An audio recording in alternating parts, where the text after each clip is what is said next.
From direct taxes, let's now move to indirect taxes. And the panelist to speak on that is Shreyans Bhandari, who's a chartered accountant by profession. Disclaimer, he also handles my tax returns. He's a graduate from the London School of Economics, and he has completed his diploma in international business management, also from LSE. Yeah. He's an expert in business strategy and growth, and is currently working on solutions for solving day-to-day accounting related issues for the MSMEs through technology. The most interesting part of his profile is that he's an avid tennis fan, but that doesn't mean that he was not overexcited and happy about Nadal winning the Australian Open because he's a Roger Federer fan. Shreyans, over to you and indirect taxes. Thank you so much, Sudhir. So I'll just try to make it as short as possible because there are not a lot of changes in the indirect taxes, but something which contradicts the entire focus areas, or rather the focus or well-doing sectors in terms of Indian manufacturing setup. So just to give everybody a perspective of all the students and IAS aspirants who's here. So predominantly taxes across, right? It is the policy making globally is driven by OECD, which is the Organization for Economic Cooperations. So they have about 38 countries right now, which contribute to about 80% of the world trade, right? So that is one perspective where they make policies, they keep this thing, and they prepare frameworks from which we take a lot of inputs and then do our own analysis of it and make the laws.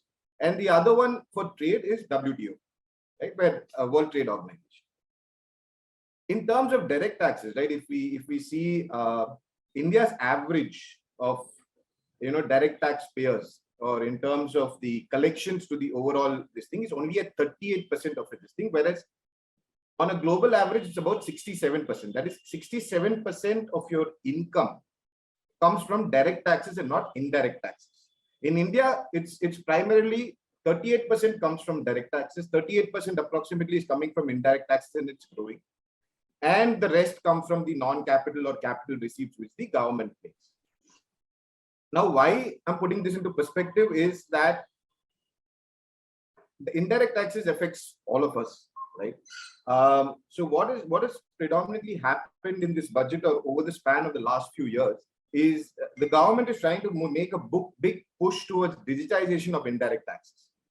That means, and also that's individual invoice-wise mapping of what input tax credits which you're able to take and what output tax you pay, so that becomes an input for somebody else, right? So in this particular budget, there has been a lot of stress on not allowing business houses, MSME sector, or be it the large business houses, to take input tax credit for something which you paid, right? Unless the person from whom you bought uploads his data onto the portal, right? So they've brought about a lot of provisions which basically forces you to force your supplier to be online, on track and everything. How much this is going to affect the MSMEs is a huge question mark, because being in practice, I can tell you that something like TDS, right, which is a similar thing. It's a non-voluntary deduction by the government, which you don't have any control about. If it doesn't go and deposit correctly into your account, it is going to cause you a cash loss, right? It's something like similar like TDS, which GST inputs have happened, and the compliances are becoming stricter in terms of the entire GST regime. In terms of they have the ability to cancel your GST regimes, GST registrations, by which you will not be able to apply or rather do trade with your customers. Now, what I particularly feel has missed out, and with the growth story of India, especially in the e-commerce platform, is that the MSMEs, which if you see a Flipkart, or if many of you would have seen this Shark Tank, the new, the startup funding show on Sony television. Now, majority of the businesses, like it or not, is moving towards the digital space, like engaging your customers through the digital medium. Now, if your mom is sitting at home and making something and you want to put it on the platform and sell, you automatically need to get a GST registration for your mom, right? And that adds so much more complications to the entire perspective. And that has not been addressed. So that was one point which everybody was looking for, to push the compliance onto the bigger players, which has not been addressed.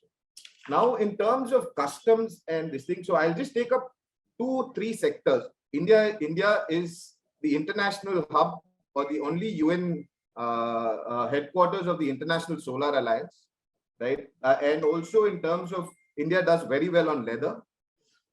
And also we're getting there in terms of the power sector. Now, what has happened in terms of, okay, so GST bit, that was the only update. It was not a lot of regime, but more on the compliances and, de-risking the government collection from these taxes. In terms of customs, however, I see a little bit of a thing when there's a big push towards capital infrastructure, capital spend, and everything else. So the basic custom duty exemption, which is basically when you import something, you pay taxes on it as a customs duty. It's like a penalty on it. So they basically tax you at when the goods arrive in India, and then you can clear it. So it was an additional burden on the manufacturing concern and everything else. Now, in terms of garments, which India does really well, and now unfortunately we're losing out to Bangladesh on it, and Bangladesh, Vietnam, and everything. Majority of the goods, capital goods imported, right? The basic custom duty benefits which were available, that is, which was at 0% or 5%, has now been removed. So anybody importing a capital machinery is going to pay an additional basic customs duty. In terms of the power sector also, it's almost on the similar lines, whereby, your transformers, your circuit breakers, your high voltage DC reactors, everything else will now be taxable. And in terms of leather, all your effluent treatment plants across sectors, whether it be garment or fabric, is going to be suffering basic custom duty in India. And so why I say this is kind of contradictory, and this is my personal opinion on this. So in terms of customs and this thing, this is the overall perspective, right? So there have been change in a lot of raw material based imports. That is, they're promoting raw material based imports and reducing duties on that, whereas on capital goods they're increasing the duties in India. So that's the nutshell of what has happened in the customs. Now, a couple of things I'll just just for the audience to dwell and everything else.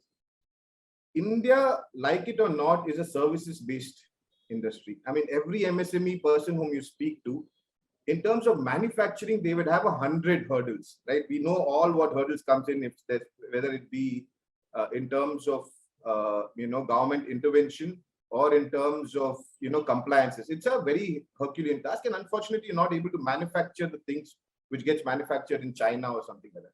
So somewhere we are missing the bus in terms of pushing India as a service model across the globe, and removing all these basic benefits which were available in terms of capital spend does not go in line with what I see as promoting Indian manufacturing setup to grow and become world class. We may be the pharma hub of the world, but we don't manufacture APIs, which is the basic formulation drug which comes into this thing. So you only a pass through it.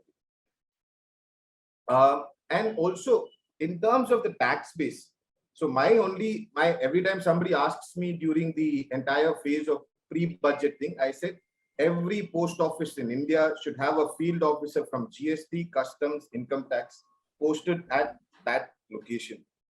Taxes collection, if you have to increase the base, no matter how much you reduce the rates, no matter how much you give benefits to the people, unless you're going to reach out to the rural India and encourage them to pay taxes, it's only going to be the cities and all the major GST offices and their efforts, or income tax offices and their efforts, are in tier 1 and tier 2 or grade A.